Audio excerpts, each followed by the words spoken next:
శ్రీ గురుభ్యో నమ.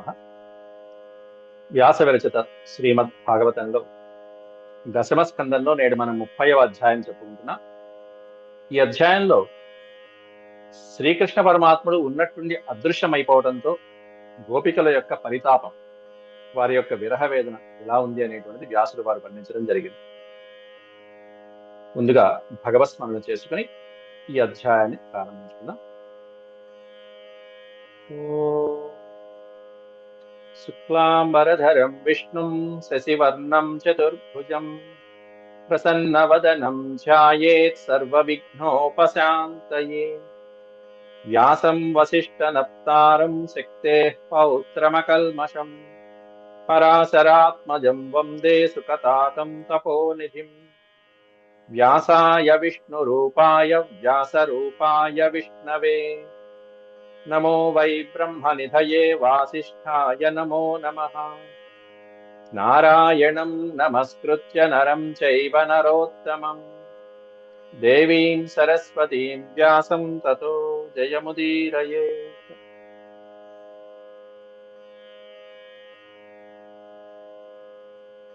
ముప్పైవ అధ్యాయం.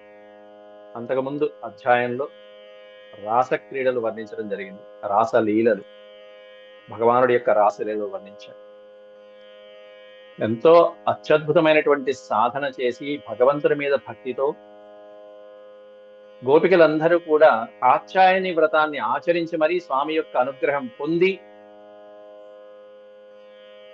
ఆ తర్వాత కూడా స్వామి త్వరలో మీ కోరిక నెరవేరుతుంది, వచ్చే శరత్రాత్రులో మీతో కలిసి నేను క్రీడిస్తాను అని చెప్పడం జరిగింది. అప్పటిదాకా వాళ్ళు వేచి ఉన్నారు, గోపికలందరూ వేచి ఉన్నారు. ఆ తర్వాత శరత్రాత్రులు పౌర్ణమి రోజు రానే వచ్చింది, స్వామి క్రీడించారు, మరుక్షణంలో మాయమైంది. ఇది 29వ అధ్యాయంలో మనం చెప్పుకున్నటువంటి రాసక్రీడలలో మొత్తం 48 శ్లోకాలలో ఒకే ఒక్క శ్లోకంలో రాసలీలని సూక్ష్మాతి సూక్ష్మంగా వర్ణించారు. దీన్నే లఘురాసము అంటాం మనం. అసలు అంత సాధన చేసినటువంటి గోపికలకి స్వామి అలా కనిపించి అదృశ్యమైపోవడం ఏంటి? ఎంత ఉపాసన చేశారు వాళ్ళు. ఓ పక్కన కాత్యాయని వ్రతాన్ని చేశారంటే మామూలు విషయం. 40 రోజులు మండల దీక్షలాగా ఆ నెల రోజుల పాటు ఎంతో ఉపవాసాలు ఉండి మరి చక్కగా పొద్దున్నే యమునా నది స్నానాలు చేసి కాత్యాయని వ్రతాన్ని చేసి వాళ్ళ కర్మ చేశారు ఓ పక్కన, ఉపాసన చేశారు ఓ పక్కన, జ్ఞానము పొందారు ఓ పక్కన. ఆ కాత్యాయని వ్రతాదులు, ఉపవాసాదులు, నిష్టలు, వ్రతాలు మొదలైనటువంటి వాటితో కర్మని ఆచరించారు గోపికలు ఓ పక్కన. అంతేకాకుండా స్వామి చెప్పినటువంటి రోజు నుంచి ఆ శరన్నవరాత్రులు వచ్చేంత వరకు కూడా ఉపాసన చేశారు. స్వామిని మనసులో ధ్యానించుకుని ఆ రోజు ఎప్పుడు వస్తుందా, స్వామితో లీనమైపోయినటువంటి రోజు ఎప్పుడు వస్తుందా అని చెప్పి ఎదురు చూసి అప్పటిదాకా స్వామిని ధ్యానం చేస్తూ ఉపాసన చేశారు. ఆ తర్వాత ఆ రోజు రానే వచ్చింది. స్వామి వేణునాదానికి ఆకర్షితులైపోయి స్వామిలో లీనమైపోవడానికి, తన్మయమైపోవడానికి ఆత్మ జ్ఞానాన్ని పెంపొందించుకున్నారు. అప్పుడు ఆ క్షణంలో, ఒక్క క్షణం. ఈ మూడు కలిపితేనే రాసలీల. అటు కర్మ, ఉపాసన, జ్ఞానము మూడు కలిపితే రాసలీల. అంటే మన ప్రయత్నం మనం ఉండాలి భగవంతుని చేరటానికి. అంతేకాకుండా ఉపాసన ఉండాలి, స్వామిని నిరంతరం ధ్యానం చేసుకుంటూ ఉండాలి, ఉపాసన ఉండాలి. ఆ తర్వాత జ్ఞానం అనేటువంటిది, ఆ జ్ఞానం అనేటువంటిదే బ్రహ్మానందానికి సంకేతం. ఈ మూడు కలిపితే రాసలీల పూర్తవుతుంది. ఈ మూడు ఉన్న సందర్భంలో మన చిత్తం అనేటువంటిది భగవంతుడి మీదే ఉండాలి. ఎప్పుడు భగవంతుడి మీదే ఉండాలి. ఈ మూడు జరుగుతున్నప్పుడు, అటు కర్మ చేస్తున్నప్పుడు, ఉపాసన చేస్తున్నప్పుడు, జ్ఞానం పొందుతున్నప్పుడు. కానీ మన బుద్ధి అనేటువంటిది ఒక్కోసారి ఈ సంసార భవబంధాల మీద వెళ్ళిపోతూ ఉంటుంది. ఆసక్త చిత్తం అంటారు దాన్ని, విషయాసక్త చిత్తం. ఈ విషయాసక్త చిత్తం అనేటువంటిది వైరాగ్యాన్ని అభ్యాసం చేసిన, అంటే ఓ పక్కన ఏమైనా విషయాసక్త చిత్తం అనేటువంటిది మనలో ఉంది, ఈ బుద్ధి అనేటువంటి ఏమైనా ప్రపంచ విషయాల మీద వెళ్ళిపోతూ ఉంటుంది. అలా విషయమైనటువంటి సుఖాల మీద ఆసక్తమైనటువంటి బుద్ధి అలా ఓ పక్కన వెళ్తూనే మధ్యలో వైరాగ్యాన్ని అభ్యాసం చేస్తే అప్పుడు రాగమే వస్తుంది, కానీ వైరాగ్యం. ఎందుకంటే ఈ బుద్ధిలో విషయ సుఖాల పట్ల ఆసక్తి. కానీ వైరాగ్యాన్ని అభ్యసిద్దామని చెప్పేసి మనసులో ఆలోచించుకుని ఏదో పెట్టుకుంటే అది రాగం వైపుకే వెళ్తుంది తప్ప వైరాగ్యం వైపు. అలాగే విరక్తమైనటువంటి చిత్తం ఉంటుంది. ఇక్కడ ఎందుకు చెప్తున్నానంటే గోపికలకి భగవంతుడి యొక్క చిత్తానికి ఉన్నటువంటి వ్యత్యాసం చెప్తాను. గోపికలది ఏమన్నా ఆసక్త చిత్తం అయిపోయింది. పరమాత్ముడి చిత్తం ఎట్లాంటిదంటే విరక్త చిత్తం. విరక్త చిత్తమైనటువంటి వారికి రాగంలో పడినా కూడా అది వైరాగ్యం. ఇది విరక్త చిత్తం. బీజం ఉంది, ఆ బీజము చక్కగా మంచి క్షేత్రంలో వేయంగానే మొలకెత్తుతుంది. కానీ అదే బీజాన్ని కాస్త కాల్చి, కాస్త నిప్పులో అలా కాల్చి ఆ తర్వాత బీజం నాటండి, రాదు, మొలకెత్తదు. ఇది వైరాగ్య చిత్తం. ఈ ఎండిపోయినటువంటి ఈ కాలిపోయినటువంటి బీజం ఉంది చూసారా, ఇది వైరాగ్య చిత్తమైనట్టు. ఈ చిత్తాన్ని తీసుకెళ్లి మీరు రాగంలో పెట్టినా కూడా వైరాగ్యమే అవుతుంది తప్ప విషయ సుఖాల పట్ల ఆసక్తం. అట్లా భగవంతుడి వైరాగ్య చిత్తం. ఆయన లీల ఆరంభించినా, లీల చేసినా, గోపికలతో చేసినా కూడా ఆ మనస్సు అనేటువంటిది ఎటువంటి వికారాలు ఉండదు స్వామి. కానీ వీళ్ళది ఆసక్తమైనటువంటి చిత్తం. అదేమిటి మరి? ఆ శ్లోకాల్లో, చాలా శ్లోకాల్లో మేము అందరినీ వదిలేసి వచ్చేసాం, భవబంధాన్ని వదిలేసి వచ్చేసాం, అసలు అడుగు వెనక్కే పడట్లేదు అన్నారుగా. అట్లాంటిది ఒకే ఒక్కసారి స్వామి చేత ఆ విధమైనటువంటి ఆలింగన సౌఖ్యాన్ని పొందేటప్పటికీ స్వామి అంతమంది 100 మంది గోపికలతోనూ అన్ని అవతారాలలో ఆ స్వామి అందరి దగ్గర ఉన్నారు. అందరితో హాయిగా వారికి కావలసినట్టు రమించారు స్వామి. మరుక్షణంలో వాళ్ళలో ఏం కలిగిందంటే అహంకారం కలిగింది. ఈ భూమి మీద నా అంత అదృష్టవంతులు ఎవరు ఉండరు కదా అనేటువంటి భావన కలిగింది వాళ్ళకి. నా అంత అనేటువంటిది వచ్చింది అంటే చాలు, ఇంకా అంతే, భ్రష్టమైపోయినట్టు. అంటే నేను అనేటువంటి అహంకార భావం వచ్చేసింది వాళ్ళలో. ఇప్పటిదాకా నాకేమీ లేదు, అన్ని వదిలిపెట్టి వచ్చామన్నటువంటి వాళ్ళ దగ్గరికి వచ్చేటప్పటికి, ఇక్కడికి వచ్చేటప్పటికి నా అంత అనేటువంటిది వచ్చేటప్పటికి, అక్కడికి వచ్చేటప్పటికి అహంకారం పడుతుంది. అందుకే దాన్ని అపూర్వ అధ్యాయంలోనే మదమని స్పష్టంగా పలికారు. ఆ మదాన్ని అణచడానికి, ఆ గోపికల్ని అనుగ్రహించడానికి స్వామి అదృశ్యమయ్యాడు అనే కారణం కూడా చెప్పారు. అసలు ఇక్కడ తప్పు స్వామిదా గోపికలదే? ఖచ్చితంగా గోపికలదే. ఇంత చక్కగా పండు వెన్నెల, ఆ యమునా నదీ తీరము, చక్కగా స్వామి యొక్క శబ్దనాదము, వీటికి ఆకర్షితులైపోయి వచ్చారు. స్వామి క్రీడిద్దామని సరే అన్నారు, పరీక్ష పెట్టారు, పరీక్షలో నెగ్గారు, స్వామి క్రీడిద్దామని చెప్పి అనుకున్నారు. కానీ మరుక్షణంలోనే వాళ్ళలో వచ్చినటువంటి మార్పు చూసి అదృశ్యమైపోయారు. మళ్ళీ వాళ్ళకి బుద్ధి చెప్పడానికి, వాళ్ళ బుద్ధిని సరిచేయడానికి. అంటే రాగికి విరాగికి ఉన్నటువంటి తేడా అది. రాగం కలిగిన వాడికి, వైరాగ్యం ఉన్నవాడికి తేడా అది.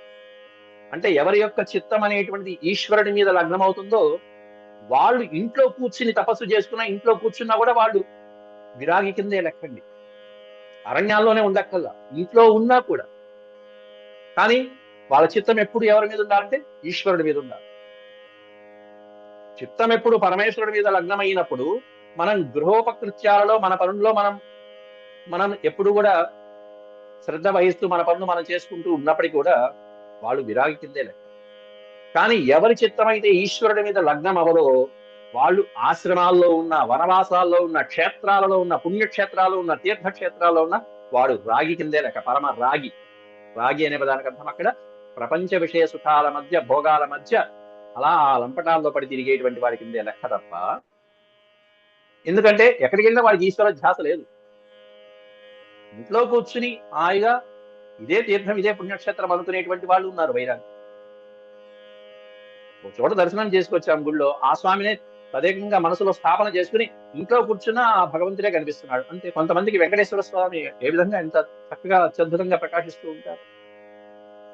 అట్లా ఉండాలి, ఆ తపన ఉండాలి. అలా గృహాలలో ఉన్నా కూడా ఆ వైరాగ్యం అనేటువంటిది ఆ లక్షణాలు చేస్తుంది. ఇక్కడ వీళ్ళకి నేను అనేటువంటి భావన వచ్చేసింది. ఈ అహంకారం అనేటువంటిది ఎప్పుడైతే వచ్చిందో స్వామి అదృశ్యమైపోతారు. ఇది తగ్గించడం కోసం, దీని నుంచి అనుగ్రహించడం కోసం ఇప్పుడు కాసేపు వాళ్ళని విరహావస్థలో పడేశారు స్వామి.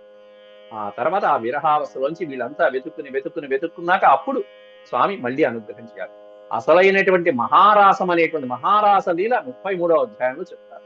ఇది లఘున్యాసం 29వ శ్లోకంలో, లఘురాసం అనేటువంటిది 29వ అధ్యాయంలో చెప్పారు. మహారాస లీల అనేటువంటిది 33వ అధ్యాయంలో చెప్పి దానికి అత్యద్భుతమైనటువంటి ఫలశ్రుతి చెప్పారు. ఆ ఫలశ్రుతి కూడా నిన్న మనం చెప్పుకున్నాం పాట. ఇక ఇప్పుడు ఇక్కడ గోపికల యొక్క విరహ వేదన ఎలా ఉందో వర్ణిస్తున్నారు ఇక్కడ ఒక్కొక్కటి. శ్రీ సుఖవువాచ అంతర్హితే భగవతి సహసైవ వ్రజాంగనాః అతప్యం సమచక్షాణాః కరిణ్య ఇవ యూథపం. అతప్యం స్తమచక్షాణాః కరిణ్య ఇవ యూథపం. అంతర్హితే భగవతి, భగవతి హే శ్రీకృష్ణ, ఆ శ్రీకృష్ణ పరమాత్ముడు అంతర్హితే సతి, ఆయన అప్పటిదాకా వాళ్ళతో క్రీడిస్తూ ఉన్నటువంటి వాడు. అందరూ ఆయనే చూస్తూ ఓ పక్కన ఆహా కృష్ణుని చూస్తున్నారు, కొంతమంది ఒక్కొక్కడు ఒక్కో భంగిమల్లో ఉన్నారు. అట్లాంటి స్వామి ఉన్నటువంటి వాడు ఉన్నటువంటి అందరి దగ్గర అదృశ్యమైపోయాడు ఒకసారి. సహసైవ వ్రజ అంగనాహ, వ్రజ అంగనాహ వ్రజ స్త్రీలు, ఆ వ్రజ స్త్రీల దగ్గర నుంచి సహసా ఇవ వెంటనే అదృశ్యమైపోగా అతప్యంత తపించిపోయారట. తపించిపోవటం, తాపము అంటే తెలిసింది మీకు. అతప్యంత తపించిపోయారు, పరితపించిపోయారు వాళ్ళందరూ కూడా ఒక్కసారిగా. ఏం చేయాలి, ఏం చేయాలి, స్వామి వెళ్ళిపోయారు, అదృశ్యమైపోయారు. అతప్యంత తమ చక్షాణ, స్వామి కనిపించకపోయేటప్పటికి ఎలా తపించిపోయారు అంటే కరిణ్య ఇవ యూధపం. కరిణ్య ఇవ యూధపం. యూధపం అంటే నిన్న మనం చెప్పుకున్నాం, శతయూధపం అనే పదం వచ్చింది నిన్న శ్లోకాలలో. అట్లా ఇక్కడ యూధపము అంటే వందలాది ఏనుగుల మధ్యలో ఉన్నటువంటి ఒక గజరాజం, శ్రేష్టమైనటువంటి గజరాజం ఏ విధంగా ఉంటుందో దాన్ని యూధం అంటారు.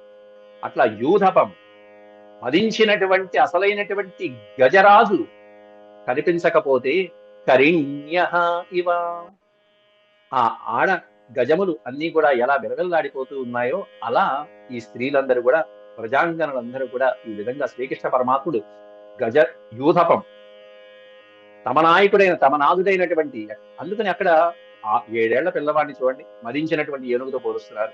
ఏమిటో ఈ పోలికలు, మదించినటువంటి ఏనుగు ఆయన ఎట్లా ఉంటారు. కానీ తర్వాత శ్లోకాలు కూడా అది చెప్పారు. ఏమి నడకండి, ఏ సుందరాకారం, ఏమి నడక. గత్యానురాగస్మిత విభ్రమేక్షితైర్మనోరమాలాప విహార విభ్రమై అంటూ కీర్తించారు. ఏమి నడక, ఏం సుందరాకారం, ఎట్లాంటి నడకలు. గత్యా, ఆయన నడకలు గుర్తు చేసుకుని వాళ్ళు విలవెల్లాడిపోతున్నారు. ఏమి నడక, ఏమి టీవీ అది, ఏమి మందగమనం అది, ఏమి ఆ మదించినటువంటి ఏనుగు ఆ వనంలో, అత్యద్భుతమైనటువంటి ఆ వనంలో విహరిస్తూ ఆ పొయ్యిలొలుగుతూ నడుస్తూ ఉంటే ఎంత హుందాగా ఉంటుంది గజరాజు. అందుకే కీర్తించారు త్యాగరాజుల వారు. సామజవర గమన అంటూ కీర్తించారు అక్కడ. సామజ అంటే ఏనుగు, సామజ వరము అంటే అక్కడ ఏనుగులలో శ్రేష్టమైనటువంటి ఏనుగు యొక్క గమనం కలిగినటువంటి వాడు ఎవరై అంటే మన బాలకృష్ణుడు. బాలకృష్ణుడు నడక అది. 2 చేతులు అలా నడుము మీద పెట్టుకుని మెల్లగా లేకపోతే వెనకాల పెట్టుకుని అలా నడుస్తూ సామజవర గమనం. సాధు హృత్సారసాబ్జ పాలకాలాతీత విఖ్యాత సామజవర గమన అంటూ కీర్తించారు ఆయన చక్కగా. అట్లాంటి నడకలు అవన్నీ గుర్తు చేసుకుంటున్నారు వీళ్ళు. ఏవి ఇప్పుడు ఆ నడకలు, ఆ నడకలు చూసి హాయిగా తరిస్తున్నారు కదా అని చెప్పి ఆయన నడుస్తూ నడుస్తూ నడుస్తూ అదృశ్యమైపోయాడు, తుర్రమన్నాడు. ఏం చెప్పాలి ఇంకా వీళ్ళు పాటలు. ఓ పక్కన అంత పండు వెన్నెలంతా వృధా అయిపోతున్నది, ఓ పక్కన సుందరమైనటువంటి యమునా తీరాలన్నీ నిరీక్షిస్తున్నాయి. ఈ వనాలు సుందరమైనటువంటి వనాలు, ఇవన్నీ ఇంత సుందరమైనటువంటి ప్రదేశంలో ఆ ప్రియుడు లేక, నాథుడు లేక, రమాకాంతుడు లేక విలవిల్లాడిపోతున్నారు. గత్యా అనురాగస్మిత విభ్రమేక్షితైర్మనోరమాలాప విహార విభ్రమై ఆక్షిప్త చిత్తాః ప్రమదారమాపతే తాస్తా విచేష్టా జగృహు తదాత్మికాః. ఆక్షిప్త చిత్తాః, ఆక్షిప్త చిత్తాః, చిత్తము అంటే మనస్సు, వారి బుద్ధి మనస్సు హృదయములు అన్ని కూడా ఆ పరమాత్ముడి మీదే లగ్నం చేసి, ఆక్షిప్త పరమాత్ముడి మీదే అక్కడ లగ్నం చేసి తదేక మనస్కులై ఆ ఆకర్షించబడినటువంటి చిత్తము కలిగినటువంటి వాళ్ళు. ఎవరి చేత ఆకర్షించబడ్డారు, దేని చేత ఆకర్షించబడ్డారు అంటే పైన చెప్పారు. ఆయన యొక్క నడకల చేత, ఆయన అనురాగం చేత, ఆయన స్మితము, మందస్మితం, దరహాసము చేత, విభ్రమేక్షితై అందమైనటువంటి ఆయన యొక్క చూపుల చేత, గత్యా అనురాగ విస్మిత ఈక్షితై స్మితము విస్మిత, ఆయన చూపులు, ఆయన నడకలు, ఆయన నడక, ఆయన అనురాగము, ప్రేమ కురిపించినటువంటి అందమైనటువంటి మాటలు. మనోరమాలాప, మనోరమ, మనోరమ ఆలాపం, మనోరమమైనటువంటి సుందరమైనటువంటి ఆలాపము. ఆలాపములు అంటే సల్లాపం, ఆలాపం సల్లాపం అంటే సంభాషణ, మధురమైనటువంటి సల్లాప. విహార విభ్రమై, చక్కటి క్రీడ, ఎవరికి ఏది నచ్చితే ఆ విధంగా ఆయన క్రీడిస్తున్నారు, రమిస్తున్నారు. అట్లా క్రీడా విహారార్థం, క్రీడా విలాసాలు, ఆయన క్రీడా లీలా విలాసాలు, వినోదాలు ఏవైతే జరిపారో అవన్నీ కూడా స్వామి యొక్క సుందరమైనటువంటి నడకలతోను, గంభీరమైనటువంటి నడక, మదించినటువంటి మత్త గజేంద్రం నడిచినట్టుగా హుందాగా ఆయన టీవీగా నడుస్తూ ఉంటే ఆ నడకలు అవన్నీ గుర్తు చేసుకుని, ఆయన అనురాగము, ఆయన స్మితము, విభ్రమేక్షితై, చక్కటి సుందరమైనటువంటి ఆయన చూపులు, మనోరమా ఆలాపములు, ఆయన ఆలాప సల్లాపాలు ఎవరితో అయితే నర్మగర్భంగా చక్కగా మాట్లాడుతూ అందరినీ నవ్విస్తూ కవ్విస్తూ మాట్లాడారో అవన్నీ గుర్తు చేసుకున్నారు. విహార విభ్రమై, విహార విభ్రములు అంటే క్రీడాలీలా వినోదం పరంగా ఏవైతే క్రీడించారో వాళ్ళతో అటువంటి విహారములు. ఆక్షిప్త చిత్త ప్రమదా రమాపతే, రమాపతి లక్ష్మీదేవి పతి అని ఇక్కడ చెప్పారు. ఈ అధ్యాయంలో మహాభారతంలో సుప్రసిద్ధమైనటువంటి పాత్రని ఇక్కడ మనకి పరిచయం చేస్తున్నారు వ్యాసులు వారు. ఎవరయ్యా అంటే రాధాదేవి. భాగవతంలో రాధ యొక్క పాత్ర మనకి ఎక్కడా కనిపించదు. ఈ అధ్యాయంలో మనకి సూచనప్రాయంగా చెప్పుకుంటూ వెళ్తారు వ్యాసులు వారు. మనం దాన్ని గమనించుకుంటూ ఆ పాత్ర వచ్చిన చోట మనం ఇంకాస్త వివరంగా చూసుకుంటూ వెళ్ళాలి. ఇక్కడ కూడా రమాపతి అన్నారు. రమాపతి అంటే లక్ష్మీదేవికి భర్త అయినటువంటి శ్రీ మహావిష్ణువు యొక్క స్వరూపం.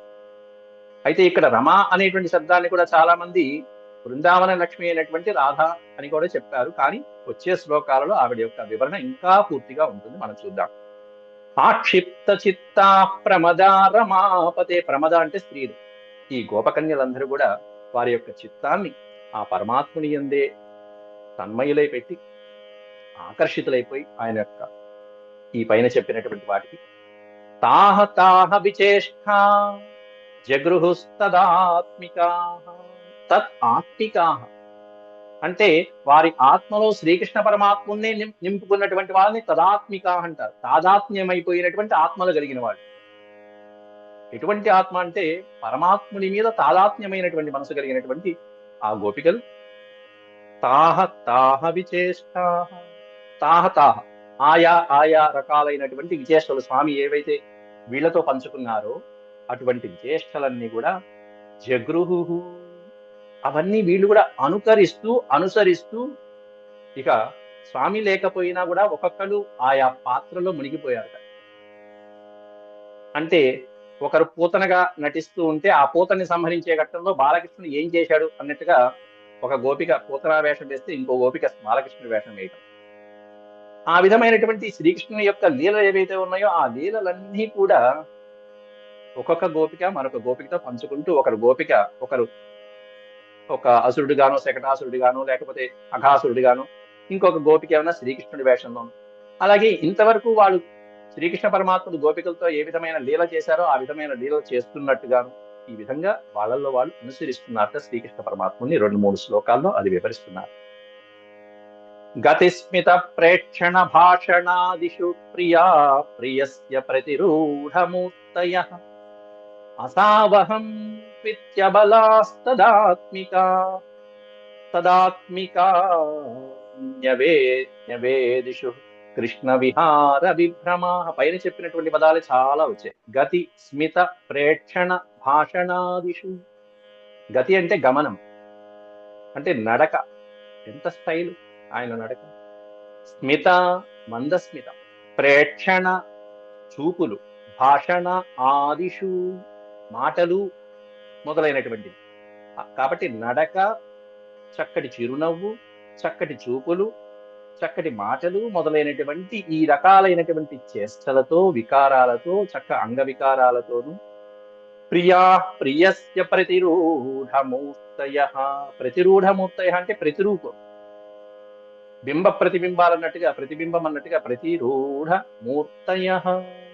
ప్రియస్య ప్రతిరూఢం అంటే వారి యొక్క ఈ గోపికల యొక్క ప్రియుడు ఎవరయ్యా అంటే శ్రీకృష్ణ పరమాత్మ. ఆ శ్రీకృష్ణ పరమాత్ముడికి ప్రతిరూపులుగా వీళ్ళే ఆ పాత్ర కూడా పోషిస్తూ ఆసావహం. అసావహం అనే పదానికి అర్థం ఏంటంటే, ఈ పదాన్ని విడదీస్తే అసౌ అహం. అసౌ అంటే ఆ శ్రీకృష్ణుణ్ణి నేనే, అహమేవ అసౌ. అసౌ అనే పదానికి అర్థం ఇతడే అతడు అన్నట్టు చెప్పడం. ఈ శ్రీకృష్ణుణ్ణి నేనే, నేనే ఈ శ్రీకృష్ణుణ్ణి, నేనే ఈ శ్రీకృష్ణుణ్ణి అని వాళ్ళల్లో వాళ్ళు పాత్ర, ఆ కృష్ణుడి యొక్క పాత్రను కూడా పోషిస్తూ అసావహం బలాస్తదాత్మిక, ఇక్కడ కూడా ఆత్మిక అనే పదం వచ్చింది. అంటే వారి యొక్క ఆత్మలలో శ్రీకృష్ణ పరమాత్ముని నిలుపుకున్నటువంటి వాళ్ళు. పై శ్లోకంలో కూడా వచ్చింది చూసారా, ఆత్మిక తదాత్మిక ఇత్యబలాస్తదాత్మిక న్యవేదిషు కృష్ణ విహార విభ్రమ. ఆ శ్రీకృష్ణ పరమాత్ముడితో కలిపినటువంటి విహార విభ్రమ లీలలు ఏవైతే ఉన్నాయో, క్రీడిస్తూ అలా సరసంగా శ్రీకృష్ణ పరమాత్ముడితో చేసినటువంటి విహార విభ్రమాలు ఏవైతే ఉన్నాయో అవన్నీ కూడా న్యవేదిషు.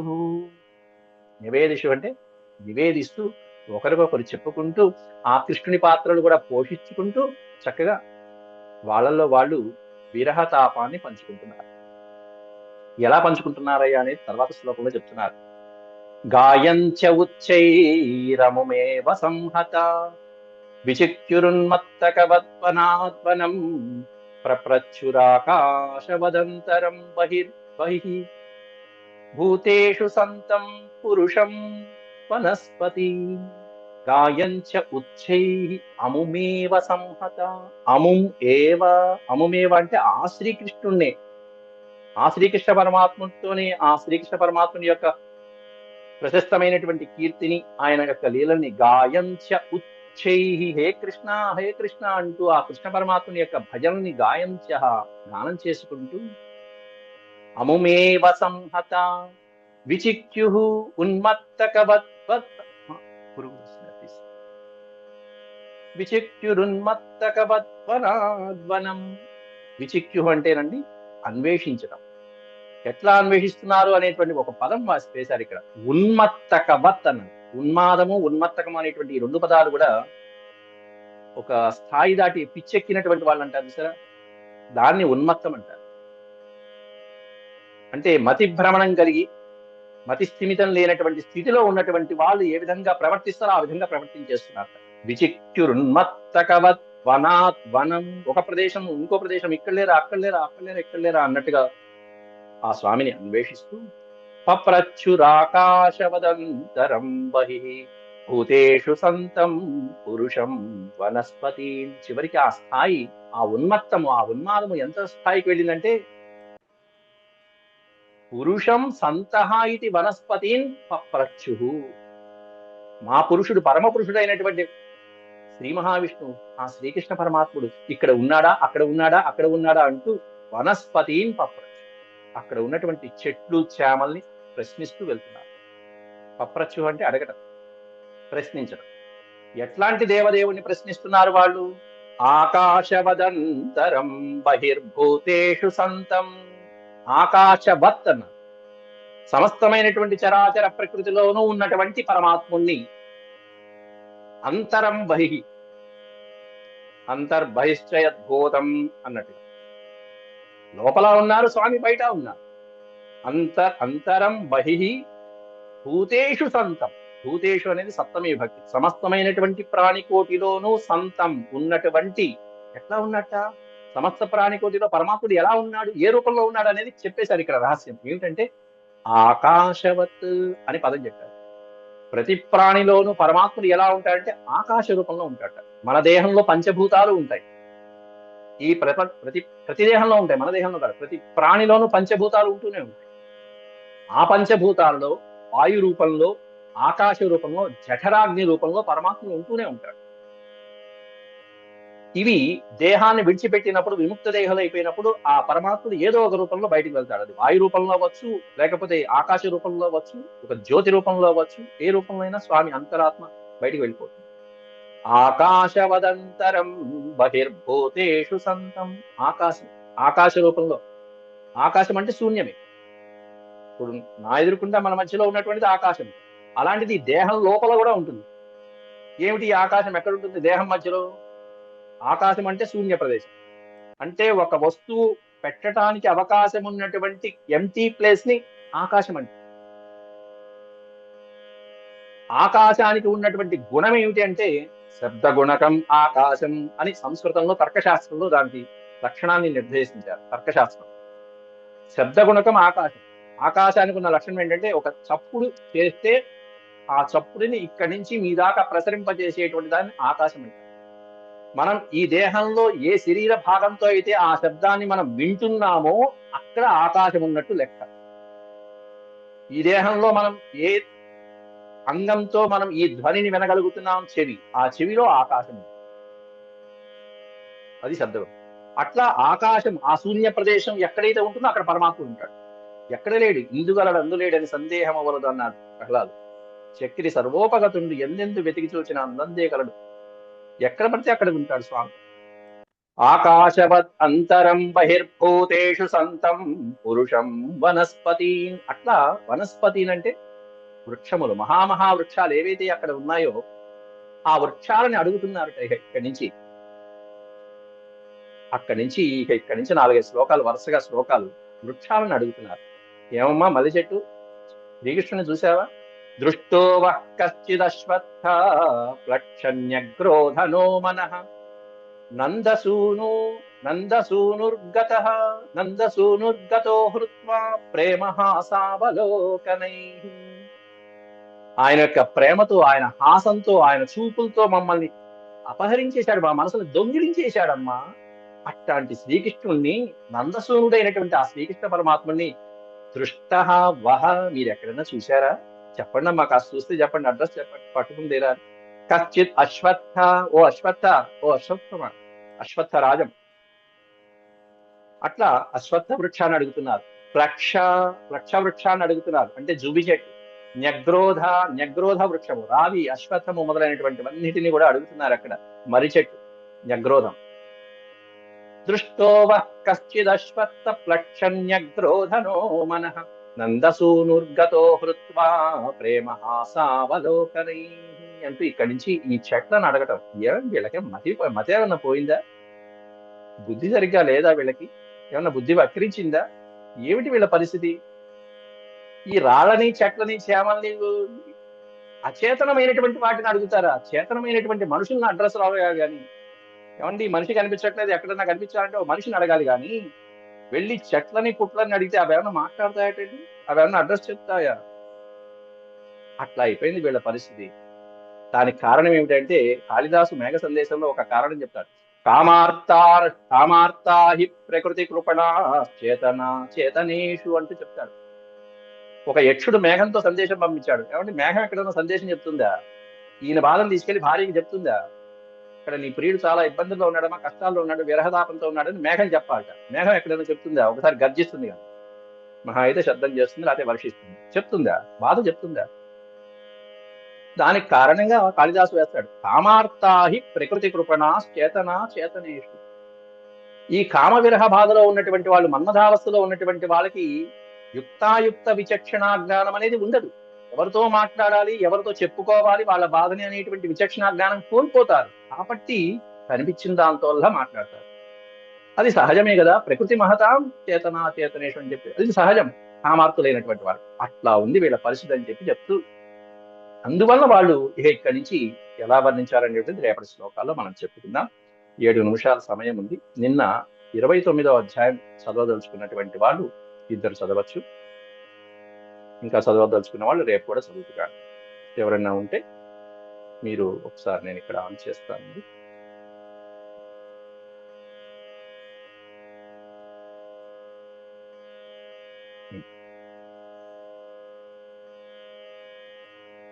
ఇరవై 29వ అధ్యాయం పారాయణ నిన్న మనం చెప్పుకున్నాం.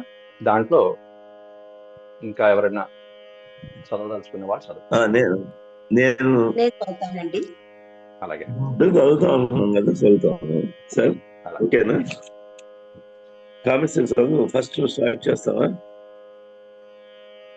29వ అధ్యాయం రాసలీలలు. శ్రీ శుక ఉవాచ భగవానపితా రాత్రిః శరదోత్ఫుల్ల మల్లికాః వీక్షరంతుం మనశ్చక్రే యోగమాయాముపాశ్రితః తదోడురాజః కకువః కరైర్ముఖం ప్రాచ్యావిలింపన్న రుణేన సంతమైః న చర్షణీన मुदुगाच्छुचो मृजन् प्रियः प्रियाया इव दीर्घदर्शनः दृष्ट्वा मुकुत्वन्तमखण्डमण्डलं మరొకసారి రమాననాభం నవకుంకుమారం. మరొకసారి చదవండి, మరొకసారి చదవండి. మళ్ళీ ఒకసారి రామంటున్నారు. ఏంటి వినిపించలేదు నాకు. ఓకే. దృష్ట్వా కుముద్వంతమఖండమండలం రమాననాభం నవకుంకుమారుణం వనంచ తత్కోమలగోభిరంజితం జగౌకలం వామదృశాం మనోహరం నిశమ్యగీతం తదనంగవర్ధనం ప్రజశ్రియ కృష్ణ గృహీతమానసాః ఆజగ్ముర్ అన్యోన్యమలక్షితోద్యమాః సయత్ర కాంతో జవలోలకుండలాః దుహ్యంతోభియయుః కాశ్చిత్ దోహం హిత్వా సముత్సకాః పయోధిసృజ్య సంయావం అనుద్వాస్య పరాయయుః పరివేషయంచస్తద్ధిత్వా పాయయంచ శిశూన్ పయః శుశ్రూషంచ పతీన్ కాశ్చిత్ అశ్యన్యోన్త్యోపాస్య భోజనం లిప్యంతః ప్రముంజంత్యోన్యః అజంత్యః కాశ్చ లోచనే వ్యత్యస్తవస్త్రాభరణాః కాశ్చిత్ కృష్ణాంతికం తావార్యమాణ ప్రతిభిః పితృభిర్భ్రాతృబంధుభిః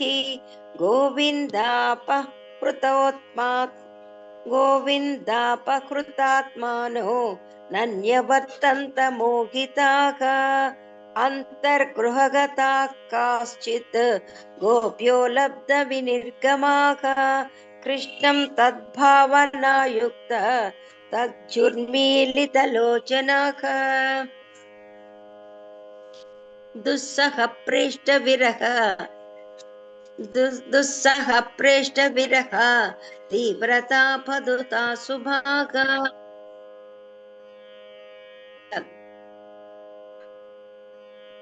జాన ప్రాప్తచ్యుతాశ్లేష నిర్వృత్యా క్షీణ మంగళాగ. ఓకే, చదవమంటారా గురుగారు? మూర్తి గారు చదువుతారు. మూర్తి ఈ గారు 11వ కూడా చదువు. తమేవ పరమాత్మానం జారబుద్ధ్యాపి సంగతాః జహుర్గుణమయం దేహం సజ్జ ప్రక్షీణబంధనాః రాజోవాచ పృష్టం విదుః పరం కాంతం నతు బ్రహ్మతయా మునే గుణప్రవాహో పరమా కాసాం గుణధియాం కథం శ్రీసుక ఉవాచ ఉక్తం పురుస్తాదేతత్తే చైత్యసిద్ధిం యథా గతః ద్విషన్నపి హృషీకేశం కిముతాధోక్షయ ప్రియాః ృణాం నిశ్యేయసార్థాయ వ్యక్తిర్భగవతో నృప అవ్యయస్య ప్రమేయస్య నిర్గుణస్య గుణాత్మనః కామం క్రోధం భయం స్నేహం ఐక్యం సౌహృదమేవ చ నిత్యం హరో విదధతో యాంతి తన్మయతాం హితే న చైవం విస్మయః కార్యో భవతా భగవత్యజే యోగేశ్వరేశ్వరే కృష్ణే యత ఏతద్విముచ్యతే తాం దృష్ట్వాంతిక మాయాత భగవాన్ భజయోషితః అవదద్వదతాం శ్రేష్ఠో వాచప్పేష్వైర్విమోహయన్ శ్రీభగవానువాచ స్వాగతం వో మహాభాగాః ప్రియం కిం కరవాణి వః త్వయస్యానామయం కచ్చిత్ భూతాగమన కారణం రజన్యేషా ఘోరరూప ఘోరసత్వనిషేవిత ప్రతియాత వ్రజం స్నేహం శ్రీభిః సుమధ్యమాః మాతరః పితరః పుత్ర భ్రాతరః